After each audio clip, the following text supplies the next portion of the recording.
You use MDF, 3/4 inch MDF, which is medium density fiberboard. Ooh. You can find it in the lumber section of Home Depot or any home improvement store. Okay.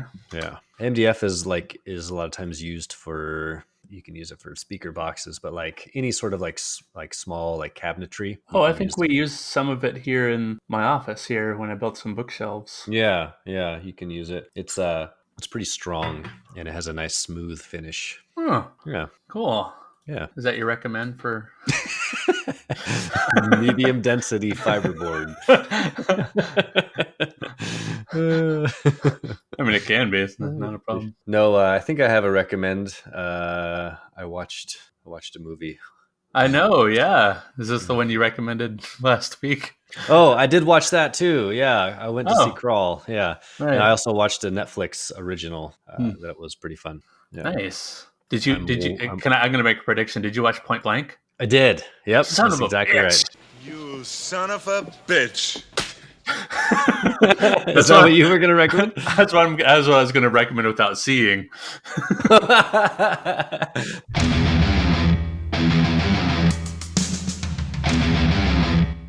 Welcome to Predator Minute, the podcast that breaks down the 1987 action sci-fi classic Predator 1 minute at a time. I'm John Zabriskie. And I am Jeff Glover.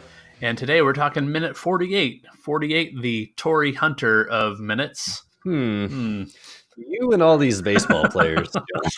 That's the only real good recognizable player who popped up for number 48 in sports. So 48, not that popular of a number. So. Tory Hunter spells his name with two I's? Yeah, two I's. Tory Hunter. He was one of many athletic center fielders in baseball in the late 90s, early 2000s, along with Andrew Jones and Ken Griffey Jr. I know who that is. Yeah. I know one of those names. Yeah, there's one. Yeah, well, we already did Ken Griffey's number a long time ago. Oh, half of 48 is 24. So hey, there you go. It's just Ken Griffey times 2. Excellent. All right. Well, we got lots of stuff to talk about in this minute, don't we? Yeah, so minute 48, we'll open it up here with Blain taking a projectile to the neck area, and minute 48 ends with the rest of the team lighting up the jungle with gunfire. This is an action-packed minute, and we have stuff to talk about with Blain. We got stuff to talk about with the Predator. We got some weapons talk. They really unload into that jungle, don't they? Yeah, this is I would argue, no, I'm not going to argue. This is factually one of the iconic scenes from the movie. Anytime you mention Predator, people are going to jump probably to Predator imagery, the monster itself. They'll jump to a couple of the lines, like maybe stick around. Stick around. And I ain't got time to bleed. I ain't got time to bleed. Anytime. If it bleeds, we can kill it. Dylan! John! Ol Painless is waiting. Red Baron. Okay. I don't exercise. No traces. Little Smoky. Nerd! Just bodies. Dude. Juan Valdez. I wouldn't wish that on a broke dick dog. Badass bush. Cause some damn fool accused you of being the best. Dylan! You son of a bitch. What's the matter? The CIA got you pushing too many pencils? Payback time. Billy! Billy! Get to the chopper! You set us up! It's all bullshit! Goddamn sexual tyrannosaurus. Groovy. I just want my kids back. What's got Billy so spooked? Jones! My name is Carl. Ich bin expert. Let off some steam, Bennett. Ah, trusted your old mother, boy. No sport. We're a rescue team, not assassins. Geetsicker, Dylan. That's pretty sophisticated for a bunch of half-ass mountain boys. Tango and Cash. Target's the center of the palapa! There was a firefight. It's time to let Ol Painless out the bag. No, I'm afraid I just blew myself. We're all gonna die. You're ghosting us, motherfucker. Mac.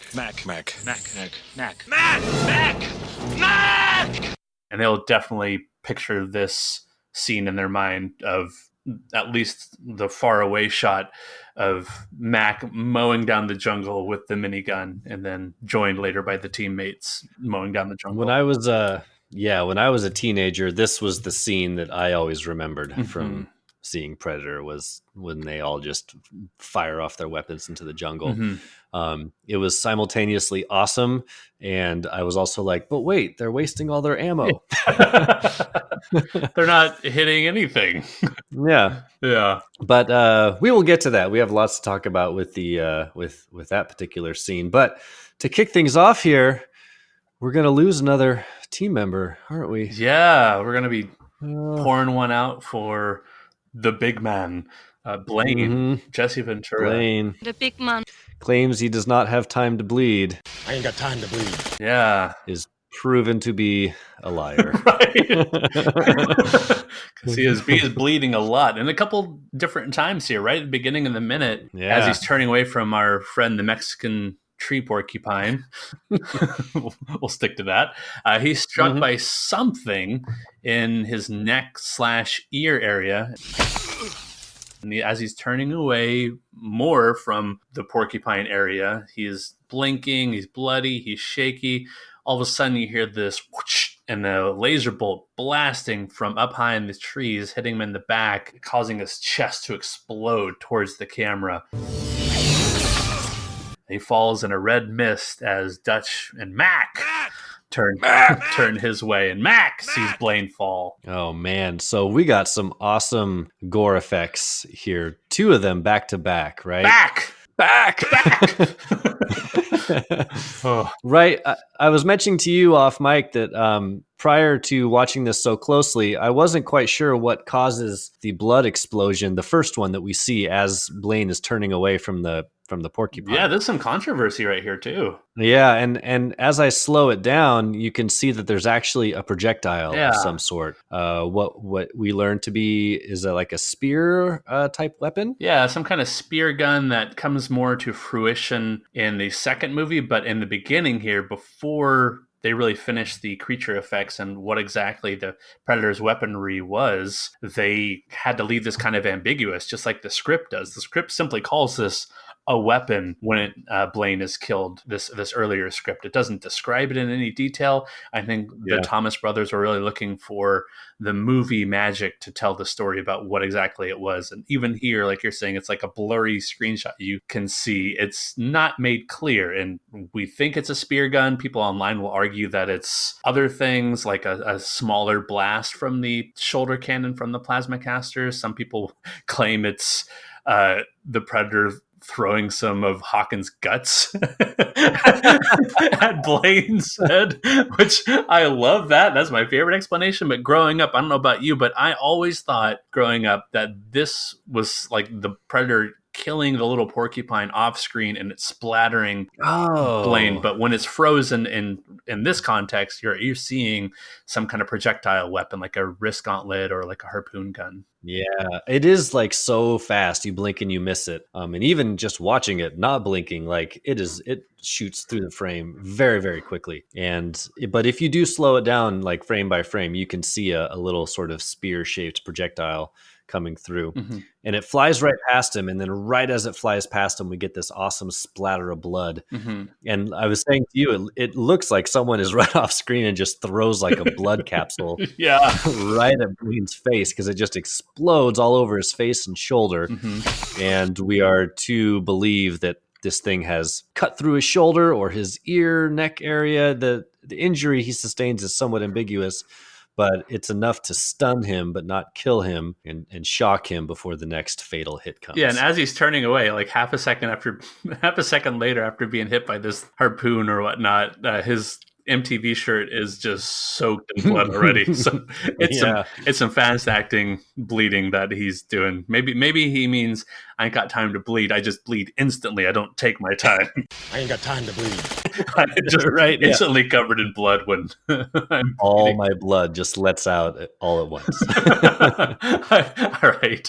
I don't like bleeding out slowly. I like bleeding instantly. I'll post this to the Predator Minute listeners, Palapa. But one screenshot I did include was of the original Predator costume when it's all just in red and it's kind of like that lizard-looking deal. And he has clearly some kind of projectile weapon. And you can find this online if you just search like red Predator costume weapon. Right. he's holding something around like really low, like at waist level, and it looks to be like kind of this tube, and you can see this projectile clearly flying out of that. Probably some after effect, I guess. I'm not really sure. Yeah. But it looks really similar to the projectile that hits Blain in the beginning here. So before they decided like exactly what the Predator's weaponry would be, it's shown to be this weird thing flying out. And it does its job because it stuns Blain enough. And I really like the camera work as we swing around to get ready for the fatal shot. Yeah, some good shaky cam. Yeah, it's really cool. So like we get a shot of the gun as it's turning, and then it cuts to just Blain kind of from the waist up, and his mouth is agape after being hit. And as the camera rotates around him, we see in the background the Predator up in the trees and this blue bolt just flying through the air. And I really like just the way that reveals itself as the camera is turning. And another quick cut back to Blain kind of from below shows his chest just exploding blood. Yeah. Just a red mist all over the camera, essentially. Right at us. It's really audience, great. Yeah, right over the audience. If this was a Gallagher concert, the front row would be soaked. Right. They'd be getting their money's worth, basically.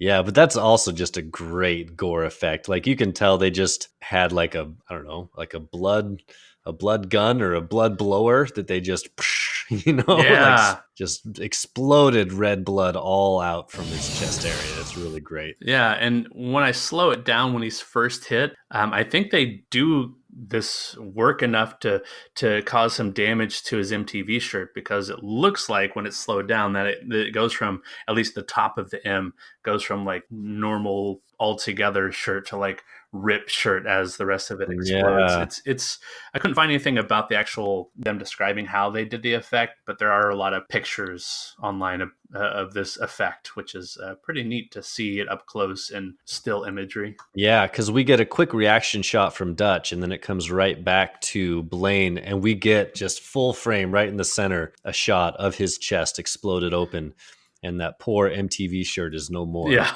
It is just a big patch of red flesh. Right. Blood flying everywhere still.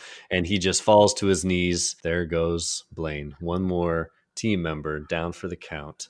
Who's last to see him fall but Mac, his friend, Mac, his comrade in arms. This minute's broken up into really kind of three sections, and we'll move on to the next parts. But did you have more to add about Blain's death? Anything else with the special effects or anything? I think that's all I had for that. There's some details about the actual weapon that Predator uses to kill him, but I'd love to save plasma caster talk for later on when he is using it more often. Got it. Okay. Yeah, it is called the Plasma Caster officially, right? That's a pretty cool name. That should be the name of our podcast. Plasma Caster. There we go. The Plasma Cast.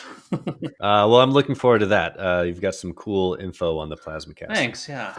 Poor Blain dies a horrible death here, and the next sequence of this minute is going to be Mac running through the jungle. He emerges from the leaves and looks up, and we get a pretty great shot of the, what would you call this? The cloaked Predator. Yeah. He's in his camouflage.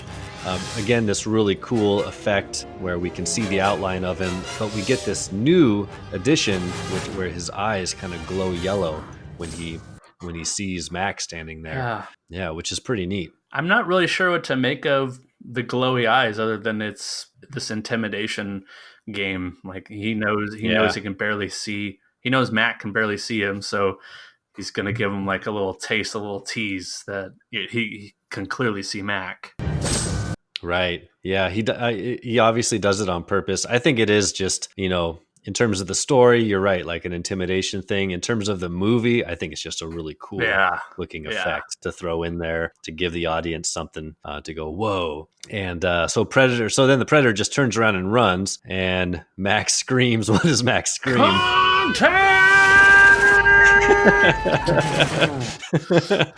And then starts firing, and that alerts all the other team members to come join. Mm-hmm. So what does he mean by contact? Why would he yell that? Hey, I'm glad you asked. Because the way it's used in this movie, it's kind of a debated term in military lingo. Some people would associate the word contact with I see the enemy. Some would use the word contact to let the rest of the team I'm engaging the enemy, and some would simply use the word contact to mean I'm encountering bullet fire from the enemy, and you would say something like contact right, contact left, contact front, contact rear, as well as throwing out some different directions, such as contact left 30 meters, and maybe you just say contact left 30, and then you'd say invisible guy because you describe who you're firing at. You throw a couple other descriptors in there so that people know exactly where the contact's coming from. But by the time the team arrives, it's very clear where the contact was or is. It's straight ahead, and this large field of fire. It's basically the rest of the jungle I'm looking at, just fire into the jungle. So in this context, contact means not only that we've just contacted with the enemy, but that we are also under enemy fire or enemy attack. Yes. Yeah, so he screams it nice and long and loud, and then just starts unloading his weapon into the jungle. And then we get a quick shot of Billy, who is the first to join. We get another shot of the Predator now running off into the jungle just from the waist down. And a pretty cool little, as the Predator leaves the frame, we get a quick rack focus onto a leaf in the foreground. And on that leaf, what do we see here? We got a little, presumably some Predator blood. I wonder what that can mean. Quick after that, we go back to some of our team. Mac is still firing his weapon, but he runs out of bullets. And my favorite reaction is he throws his hat down, and then just for I don't know why, throws his hat down, picks up the minigun, and just starts unloading Ol Painless into the jungle. We can talk more about this, but he unloads Ol Painless. All the other team members come up and join him. They start unloading their weapons. We got Billy, we got Ponchito, and Mac. So everyone's just unloading, and that brings us to the end of the minute. Actually, the very end of the minute is all four of them standing there firing off from left to right, which is pretty great. Yeah, and Dylan we'll likely see Dylan and his reaction here in the next minute. We'll see if he joins the fray. Yeah, but yeah, just. This is right. Some excellent camera work that you're talking about with the rack focus on the leaf as the Predator is running away. We learned a little bit ago how they had to film these things twice whenever he had the active camouflage going to create that hole in the jungle look. It looks like they still have the concentric circle hole in the jungle matte lines that they're creating to give the Predator the camouflage effect as he's running, and yet he's also running out of focus as they do a rack focus. So somehow they're able to achieve that effect with the rack focus, which I think is a technically very impressive shot with glowing leaf in the foreground all of a sudden coming into play and the Predator invisibly running into the background out of focus, which I think is you're really right. well done. It's things to keep in mind every time we see the invisible cloaked Predator. We as the audience are to believe that this is a little bit of Predator blood of some sort that has been splattered on the leaf. Yeah. If it bleeds, we can kill it. I ain't got time to bleed. Are we about to talk weapons? We got some weapons here. Like I said before, this is one of the iconic scenes that I think about. I think about Blain dying because that's how my friend sold me on the movie, was the way Blain dies here at the beginning of the minute. Way back in the 80s, my friend would tell me, like he's hit from behind and like, his guts just go flying towards the screen. And then the guy picks up the gun and and it plays out just like he was describing. But and then Mac yells, "Motherfucker!" It's so great how he yells. He's yelling a few other things here during the minute. I'm not really picking up what he's saying. It's probably, but you picked that. Right? Up. Yeah, that was an easy one to pick up. It's very loud and clear somehow over all the bullet speak. Yeah, he picks up the Ol Painless, one of our protagonists of the movie, one of the heroes in the movie, just unloads on the jungle.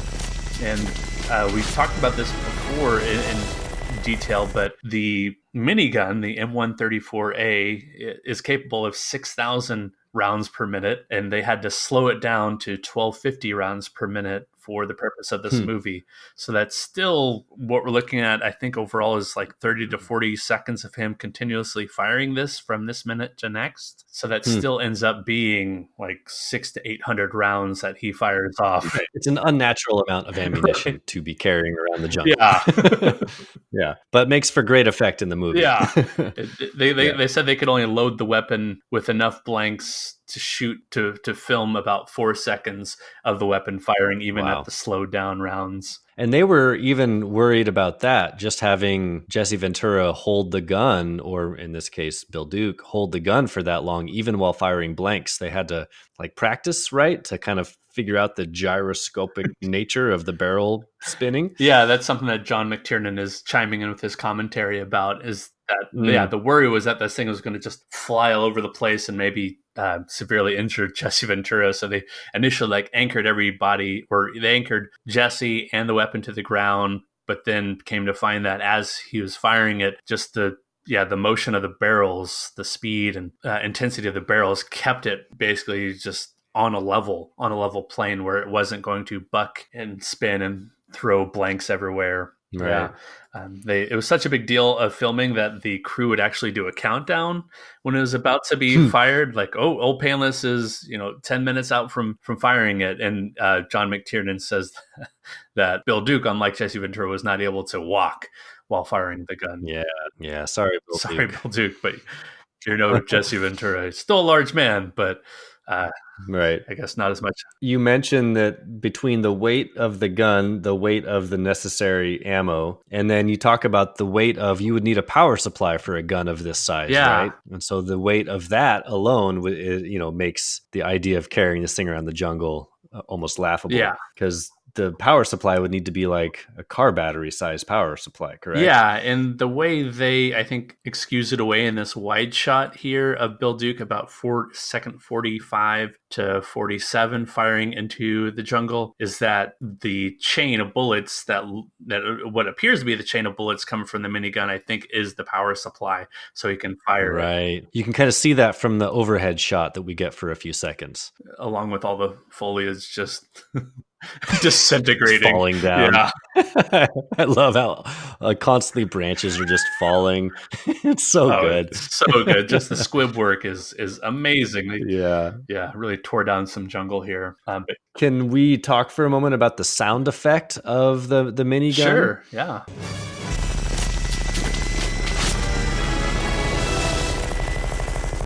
You brought to my attention an interview with the sound designer of the movie, David Stone, and I found his description of how they did the sound effect of this pretty fascinating. Yeah. Maybe I'll just read his remarks here, because they're pretty good. David Stone says, quote, "If you built those effects out to 3,000 rounds a minute, he'd be back to having the sound of like a leaf blower. So that wouldn't work. It'd be like, like too high pitched.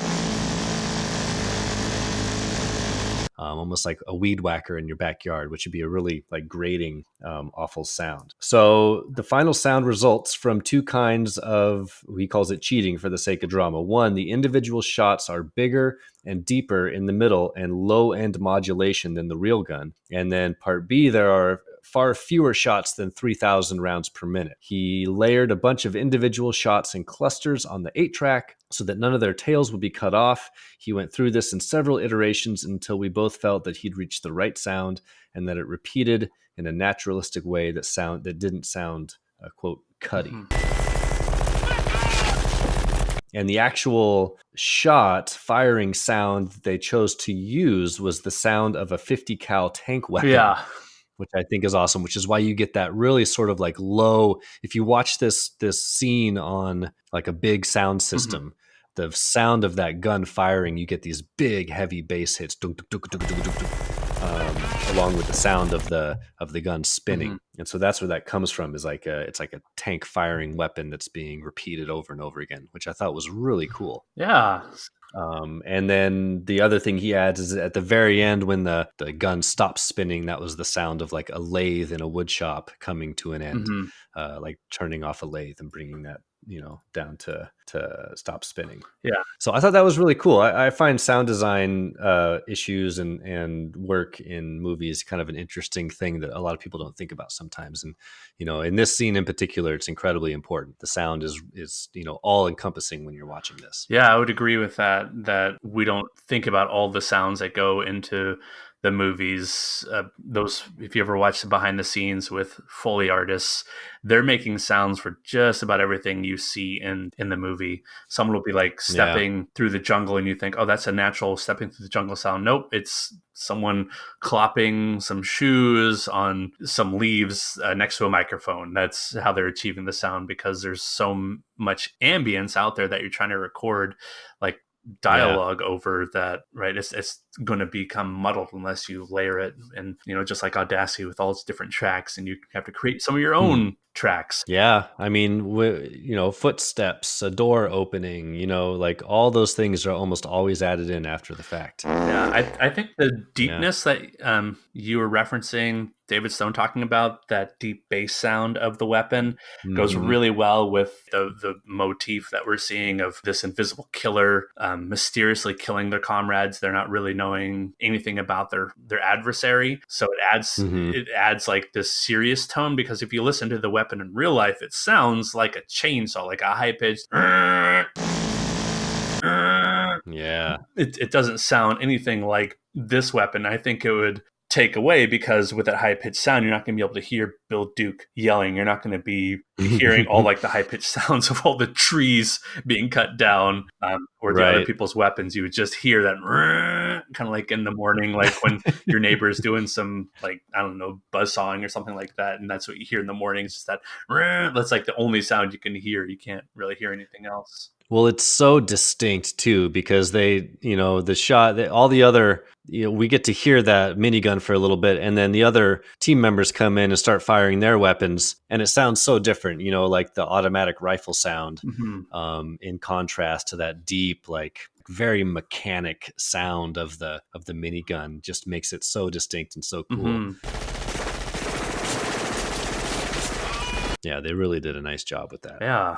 What was I going to say? Oh, I was going to say one of my new favorite shots from this movie, because watching this over and over, you tend to gain appreciation. I really like at second 36 to 37, Bill Duke definitely has a hero pose where he's firing essentially over the camera. He's straddling. Oh, yeah. Straddling. I don't know what he's straddling. My headcanons tell me he's like straddling over Blain's body, like still protecting it, and just firing and yelling into the jungle. Yeah, it might just be that athletic, ready stance too. He's just triple threat. Is he going to pass it?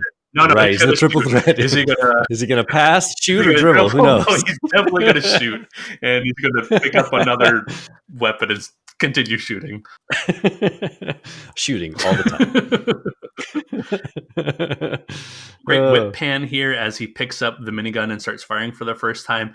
It whipped over, and it's not a clean whip pan, because you can kind of see the cut as it freezes. But what does it freeze on? I'm just now noticing this for the first time. He's totally tearing up some banana trees.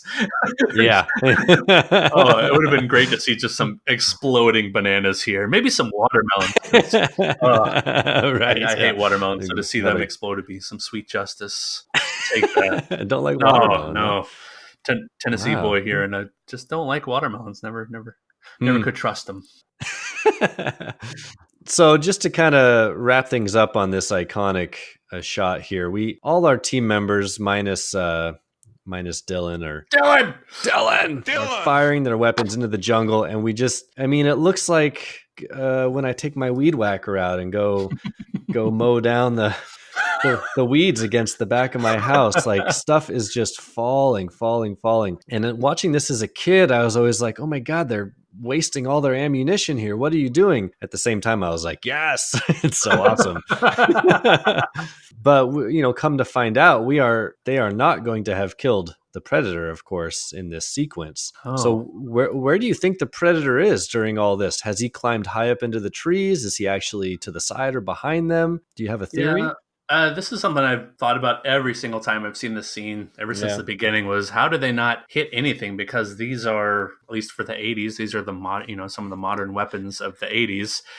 shouldn't these be reaching, several hundred yards downrange? Yeah. So something that is much faster than anybody or even the predator could run can't really outmatch that speed. So where does he go? My guess is super duper high up in the trees, because I don't know. And I don't know if that's the case. Why aren't they aiming up? Because Mac is clearly looking up at him like an elevated position after he had taken out Blain. So why is he not just firing north-south as well as east-west as they're firing downrange? I don't know. I wonder if it's just a hive mind that's happening here, because Mac is the first to start shooting, and as they all fall into line to shoot as well, they might just kind of be copying the other team members around them and just all kind of shooting off in the same direction, because they didn't actually see the predator.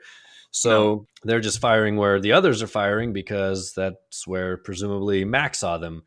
Saw the predator. Mac. That's where Mac saw the predator, take off towards. So, and we do see the predator run off on the ground. So I guess it makes sense they would want to shoot on the ground. But I'm with you. I think he probably just quickly jumped up into the trees, and he's high up in the canopy of that jungle, just laughing at them wasting all their ammo.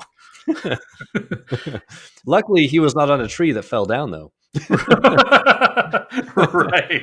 Oh, he would just be riddled, and he'd be dead. Movie over. But maybe also because when you're firing the minigun, remember, you can't really move it up and down really easily because of the centrifugal force. Maybe like he wants to be yelling like aim high, but he can't be heard over the minigun, although they can yell motherfucker. Pretty great. And we'll get a little bit more of this into our next minute, correct? Yeah.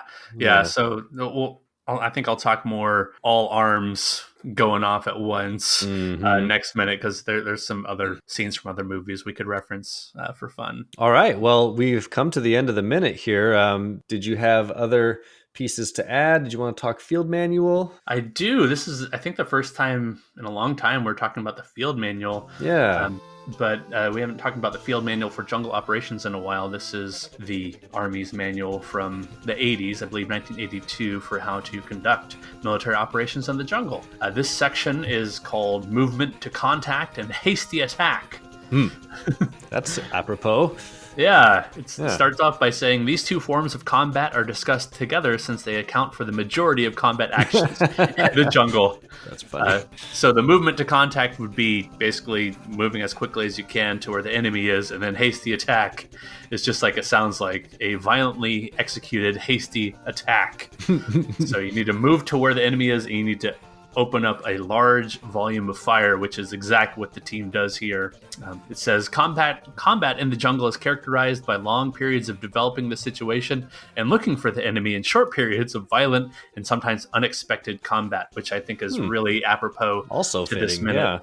Definitely unexpected combat as they're patrolling for Hawkins' body. They're not necessarily thinking, oh, the enemy is right there, right around the corner. They do kind of drop their guard if you think about it, and that's something I wanted to mention to ask you. And our first two team member deaths, what are the lessons that the team is not learning horror-wise about how to survive this enemy? There are a couple tropes here, or stereotypical things that they're doing that you see in horror movies before people die.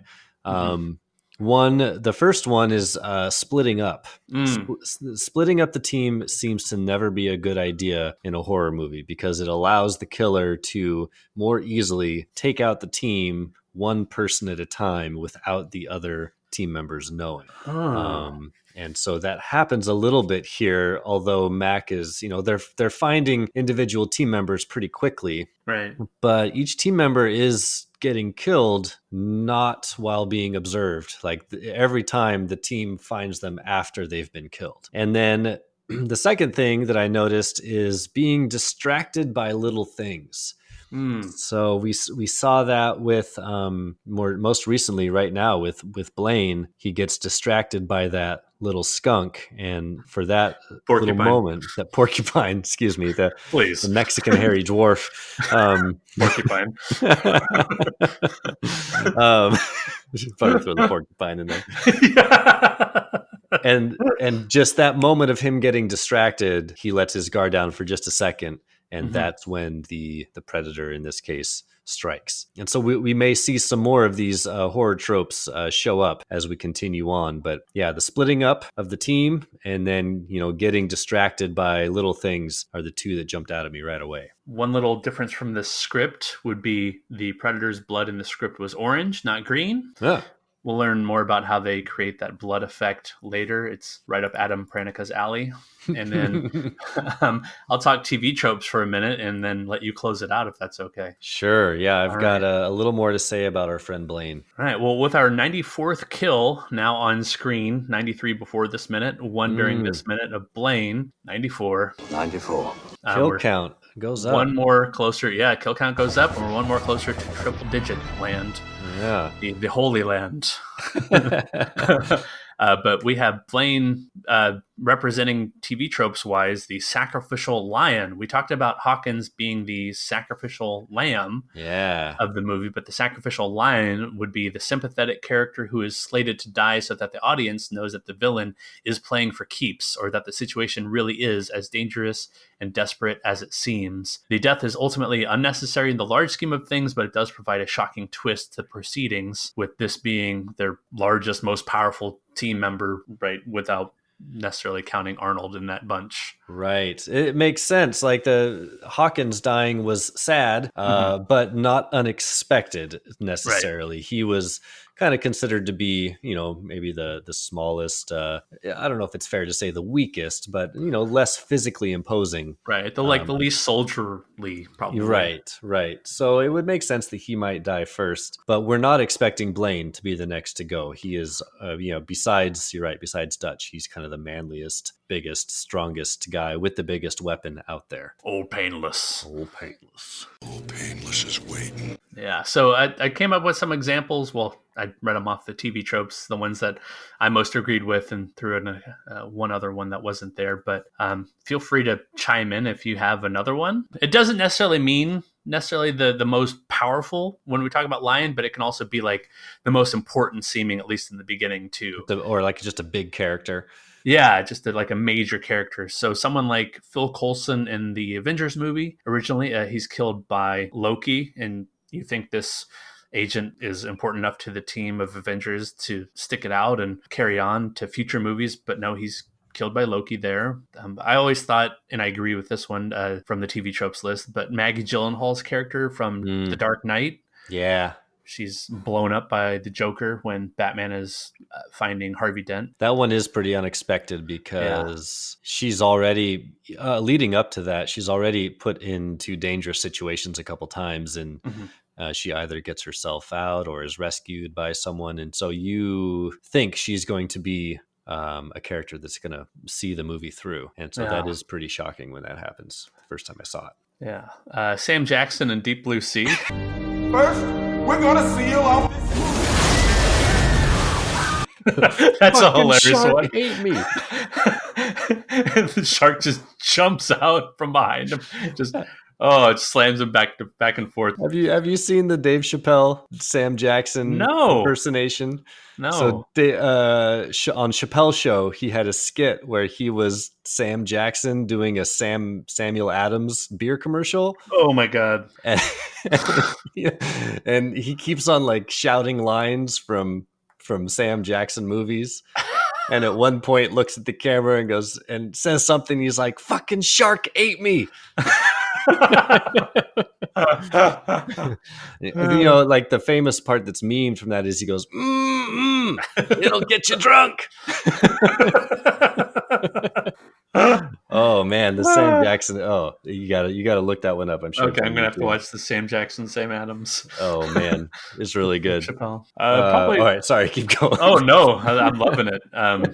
And a lot of these are just like personal favorites. I love the character Muldoon in Jurassic Park, and he goes out by having the sneaky velociraptors taking him out with like a kind of a secret pincer move. Yeah. Clever girl.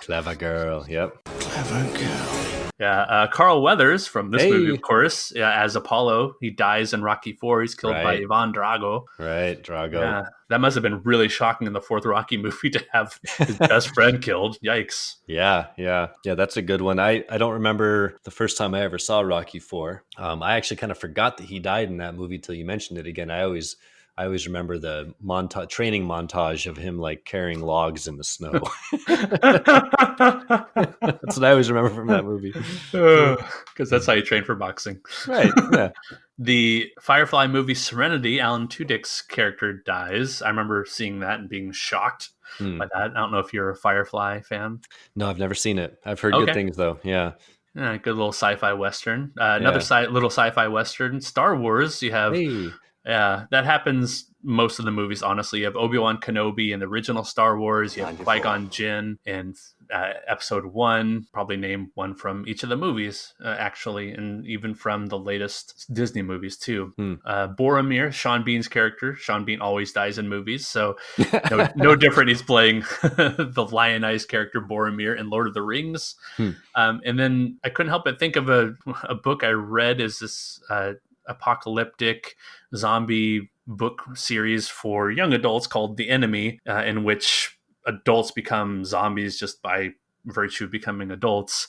In the beginning of the book, you have this really strong character, Aaron, who is quite virtuous and you think is going to be lasting this whole book series, and he dies pretty darn early on. Wow. Not even really by a zombie, but by someone who's mistaking him for a zombie. A shocking death. And I remember being shocked and having to put the book down and thinking, this is crazy they would do it. It was total subversion of what I was going to expect from this character. Yeah, wow. Yeah. So any examples that stood out to you from your own movie going or book reading? I'm having a hard time racking my brain. I think it's come up before, but Steven Seagal dying, and is it Executive Decision? Yep. Right at the beginning. That was always, I remember the first time I saw that, I was like, oh, that's it. Okay. What did you say? It's like Kurt Russell's like, we're not going to make it. And Steven Seagal says, you will. Closes the hatch. Yeah. His little body goes flying off. Yeah. But I'm sorry. I can't, off the top of my head, I can't think of any others. All right. No problem. Yeah. This brings to close this minute. We have another team member down, in keeping with the tradition that I established with our last team member. I have a little eulogy here for Blain in the form of a limerick, if we're ready. Yeah. So cue the eulogy music, I guess. Yep. Title, Blain. He chewed tobacco like a man in need. He claimed to have no time to bleed. But this sexual tyrannosaurus had his chest blown into the forest, and now his shirt no longer says MTV. Wow. Wow. Take a bow. End poem. Standing up right now, applauding. That was R.I.P. Blain. That was great. Thank you. R.I.P. R.I.P. Blain. R.I.P. the big man. Oh my gosh. Too good.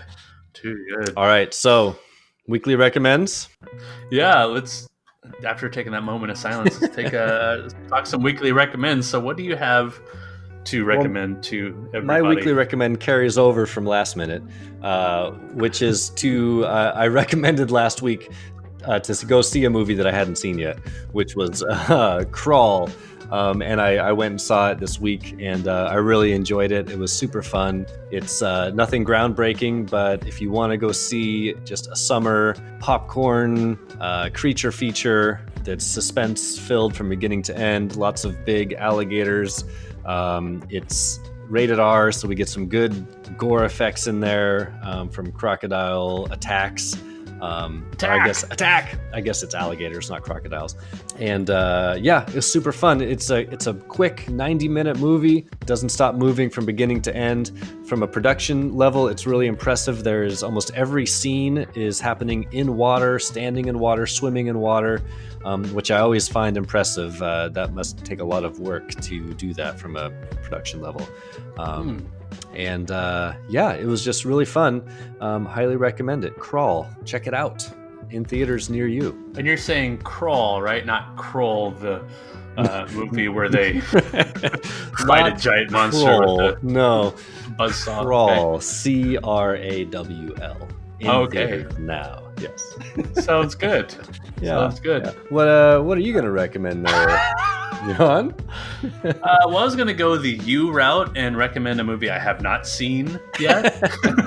So after I finish Stranger Things season 3 later this week, I will be watching Point Blank, a movie starring Frank Grillo and Anthony Mackie on Netflix. Simply, Frank Grillo's scarred up face sold me on it, and it goes on to summarize the movie as such. To save his pregnant wife, an emergency room nurse unwillingly partners with an injured murder suspect in a race against time and renegade cops. I'm going to go ahead and just give that a thumbs up before I even watch it. It's already added to my list, and I believe you said you already saw it. I already watched it, yep. And I second your recommend. It was fun. It's a good, just kind of buddy action cop movie with a few twists and turns, lots of gunplay. Yeah, a perfectly reasonable direct-to-video, direct-to-Netflix action film. Oh, it's directed by a guy named Joe Lynch, who's done other pretty good movies. If you like this one, check out some other stuff that Joe Lynch has done. Okay, and I just love me some Frank Grillo. Just love him. Oh, yeah. Yeah, he's good in it too. Yeah, anything with him, I'll be watching on Netflix that shows up.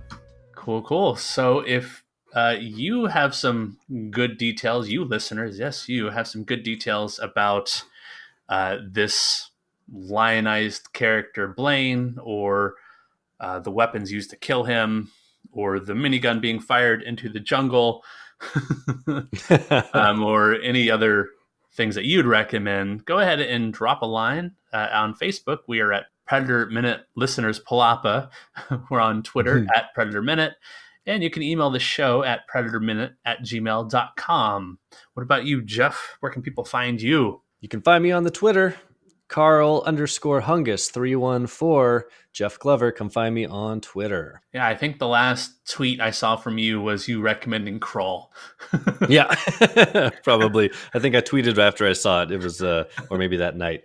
I really liked it. Awesome. Yeah. Listeners, go check it out. You've been ordered by the Recommend Squad. So for Predator Minute, I'm John Zabriskie. And I am Jeff Glover. And until next time, stick around, motherfucker! Contact! Online, some dopes are yelling that maybe he's yelling Sergeant, which would make no sense. No. What are you talking about? No. Stop being dumb, online people. Dumb. Listen to this podcast, and you'll be less dumb. Get it right. Yeah. Yeah. Come listen to all 48 hours worth of Predator talk.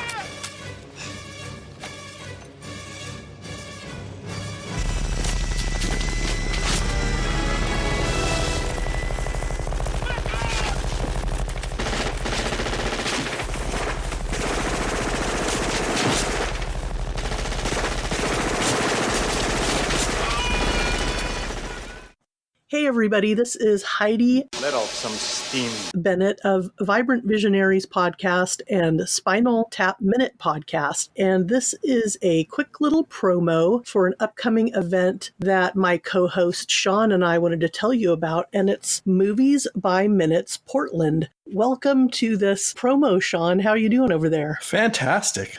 Thanks for having me. We're going to be meeting up in Portland, Oregon on Saturday, August 24th. For live podcasting, games, and on the stage, we've got the Movies by Minutes guys from Star Wars Minute. Actually, it's going to be a mashup of Star Wars Minute and the Godfather Minute. Oh, wow. That sounds great. Yeah, and then we're going to have the newly pod game, Rick from Mad Max Max Minute is going to be hosting that. Vibrant Visionaries, where I'm going to have the fellas from Open the Podcast Doors, Hal, which I think you could probably figure out which podcast that is. Yeah. And then just added The Cast and the Furious. So lots of live podcasting and some games going on. So I wanted to ask you about the game that you're going to be a part of. Why don't you tell me more about the Cystic Fibrosis Fundraiser Movie Trivia Tournament? Sure. Yeah. It's a trivia competition between teams of movie podcasters and movie fans